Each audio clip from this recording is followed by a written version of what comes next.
If you're looking to reheat leftover nachos while keeping them crispy and cheesy, there are several easy methods you can follow. In all cases, start by removing cold toppings like lettuce and guacamole to prevent sogginess, and store these ingredients separately before reheating your nachos. For oven reheating, place the nachos with cold toppings removed on a baking sheet, cover them with aluminum foil, and heat at 275 degrees Fahrenheit for 5 to 10 minutes.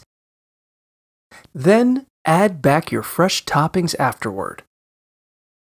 Alternatively, for an even quicker method, set your broiler on high at about 500 to 550 degrees Fahrenheit, 260 to 287 degrees Celsius, and put your nachos in for 1 to 3 minutes, watching them closely to avoid overcooking. If the cheese is melted and the chips are crispy, you'll know it's time to remove them. You can also reheat your nachos in a cast iron skillet.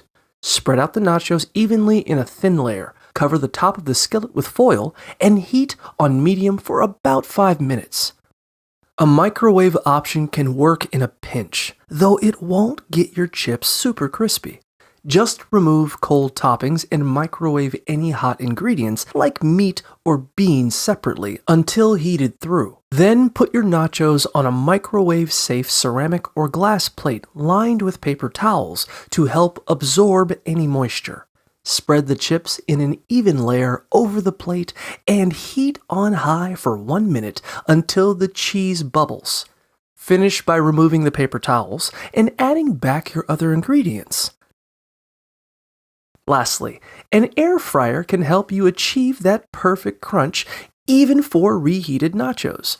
Preheat to 370 degrees Fahrenheit, 187 degrees Celsius. Spray the air fryer basket with a thin layer of cooking spray, arrange the chips over the bottom of the basket, and cook for 5 to 7 minutes. Once your cheese is perfectly melty and your chips are nice and crunchy, take them out of the air fryer. Top with your cold ingredients and enjoy your reheated nachos.